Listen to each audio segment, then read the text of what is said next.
कहानी है रामपुर गांव की, जहां के मर्द महिलाओं को हमेशा नीचा दिखाने की कोशिश में रहते। अरे अभी तक खाना नहीं आया, क्या मुझे एक और शादी करने की जरूरत है? नहीं जी नहीं, ऐसा मत करना, वरना मैं कहाँ जाऊंगी। खाना लेकर मैं अभी आई जी। गांव की पंचायत में भी फैसले हमेशा औरतों के खिलाफ ही रहते। मैं जो फैसला सुनाता हूँ वो भगवान की आज्ञा होती है। इस लड़के ने अपने मन से शादी करके अच्छा नहीं किया। लड़के को घर भेज दो और इसकी शादी इसकी जाति की किसी लड़के से करवा दो, लेकिन ये लड़की, इसे तो गांव के बाहर निकाल दो। नहीं नहीं जमींदार साहब, ये क्या बोल रहे हैं? ऐसा नहीं हो सकता। मेरी बेटी मासूम है, इसे अच्छे बुरे की समझ नहीं है। अरे कहाँ जाएगी ये बेचारी? कहाँ जाएगी? इतनी चिंता है तो पूरे परिवार का गांव निकाला कर देते हैं। बेचारे पूरे बसे बसाए परिवार को गांव छोड़ना पड़ता है। चाहे जो हो, अगर बेटियों को कंट्रोल नहीं कर सकते तो गांव में रहने का कोई मतलब नहीं है। यहाँ औरतों को दब कर रहना होगा। कोई भी अपने हिसाब से कुछ नहीं कर सकता, सब ईश्वर की मर्जी से ही होगा।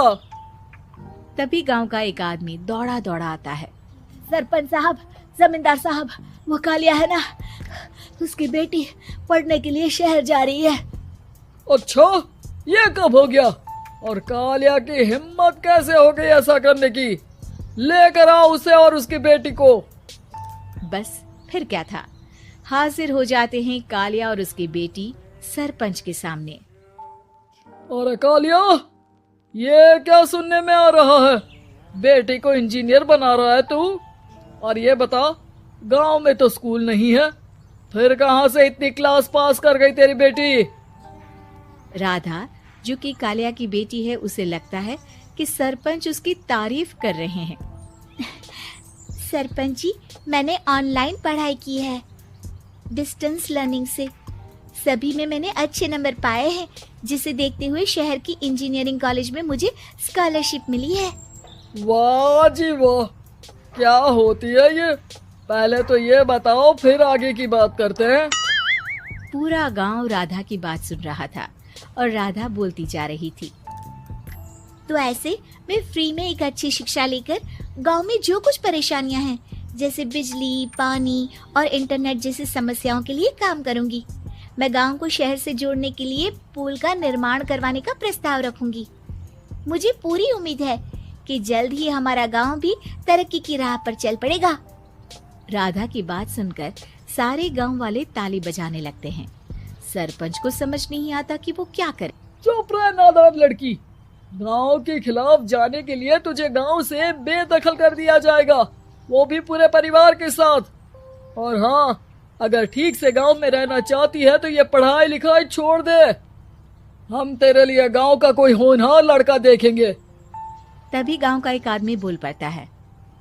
अरे नहीं नहीं सरपंच जी, राधा बिटिया जो बता रही है, अगर वैसा हो जाए तो हम लोगों को पैसा कमाने के लिए बाहर नहीं जाना पड़ेगा।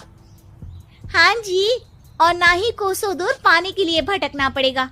हमारे बच्चे भी अच्छी पढ़ाई कर सकेंगे और आगे बढ़ेंगे, ना कि हमारी तरह खेती करते बैठेंगे। क्यों गांव वालों, राधा बिटिया का साथ देना चाहिए ना। सरपंच देखता है कि गांव राधा के साथ है तो वो चुप हो जाता है। वो घर आकर अपने सलाहकार से बात करता है, जो बहुत ही चालाक किस्म का इंसान होता है।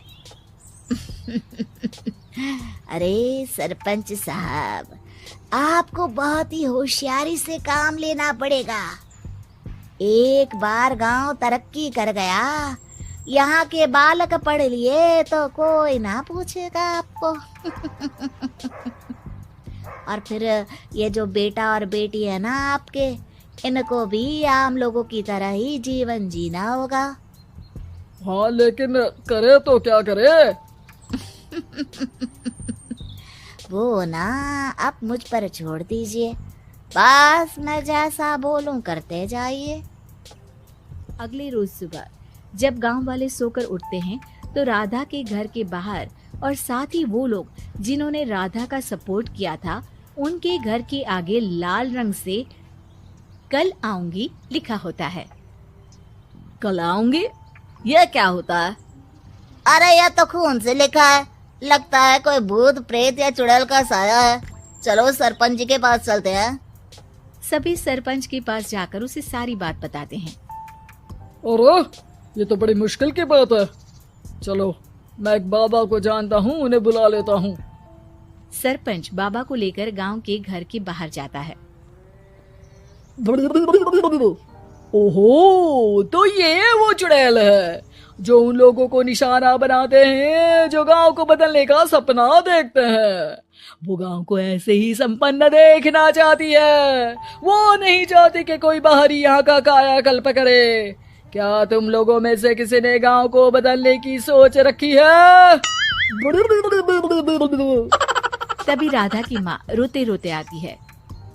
मेरी राधा घर से गायब हो गई है। अरे कोई तो बचाओ, मेरी बच्ची कहाँ गई?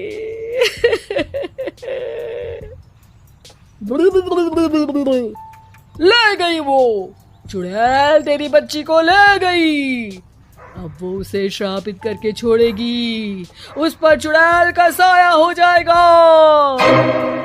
तभी बुरी सी हालत में राधा भी वहां आ जाती है। उसके बाल चुड़ैल की तरह फैले होते हैं और कपड़ों में खून लगा होता है। सभी राधा को देखकर डर जाते हैं। माँ, पता नहीं मुझे कौन उठा कर ले गया था। अरे दूर दूर हो जा चुड़ैल, अब हम लोग इस गांव में नहीं रुकेंगे। अरे कैसे बातें कर रहे हैं आप? कल तो आप मेरे भरोसे गांव का हुलिया बदलने, अपने बच्चों को पढ़ाने और तरक्की उन्नति की बात कर रहे थे, तो आज क्या हो गया आपको? ये फिर तुम लोगों को बहकाएगी। ये चुड़ैल गांव में आ चुकी है, ऐसे ही ये तुम्हारे घर के बच्चों को भी ले जाएगी। गांव वाले राधा को गांव से बाहर निकाल देते हैं। उसके माँ बाप रोते रहते हैं, लेकिन गांव वाले नहीं मानते। मैं भी अपनी बहन के साथ गांव के बाहर रहूंगा, लेकिन वो पढ़ाई नहीं छोड़ेगी। वहीं सरपंच के घर पर सलाहकार कहता है। देखा, सांप भी मर गया और लाठी भी नहीं टूटी। लेकिन अगले ही दिन सरपंच के घर के बाहर भी वही शब्द लिखे होते हैं। और फिर सरपंच की बीवी कहती है, हमारी बेटी को किसी ने अगवा कर लिया है। तभी राधा का भाई वहां आ जाता है। अरे गांव वालों, मैंने सरपंच जी की बेटी को देखा था। वो चुड़ैल उसे उठाकर ले जा रही थी। अरे क्या मजाक कर रहे हो? नहीं नहीं सरपंच जी, आप नहीं जानते। वो चुड़ैल अब आपकी बेटी में आ जाएगी, जैसे राधा के अंदर आ गई थी। तभी सरपंच की बेटी वैसी ही हालत में वहां आती है जैसे राधा आई थी। पापा, पता नहीं कैसे मैं गायब हो गई थी। चुड़ैल, इसके अंदर भी चुड़ैल का साया है, मारो इसे। अरे नहीं नहीं, इसे भी राधा के पास गांव के बाहर ही भेज दो। अरे चुप रहो, मेरी बेटी कहीं नहीं जाएगी और चुड़ैल वुड़ैल कुछ नहीं होता है। अरे कैसे बात कर रहे हो सरपंच जी? आप तो बोल रहे थे कि आपका फैसला भगवान का ज्ञान होता है, तो अपने पर बात आई तो अब आप ऐसे बोल रहे हैं। अरे ना ना ना, आपको अपनी बेटी को त्यागना ही होगा। अरे बुलाओ बाबा को। राधा का भाई बाबा को ले आता है, जिसे अब गांव वालों के डर के कारण सच बोलना पड़ता है। मैं कोई बाबा नहीं हूँ, मैं तो मोची था। ये सलाहकार महोदय ने मुझे कहा था एक्टिंग करने को। वो मुझे पैसे देने वाले हैं। अब मुझे माफ कर दो। गलती हो गई, मुझे माफ कर दो। तभी वहां राधा आ जाती है। देखा सरपंच जी, जब गांव के बच्चे साक्षर होंगे तो आप जैसे लोगों की चालाकी नहीं चलेगी।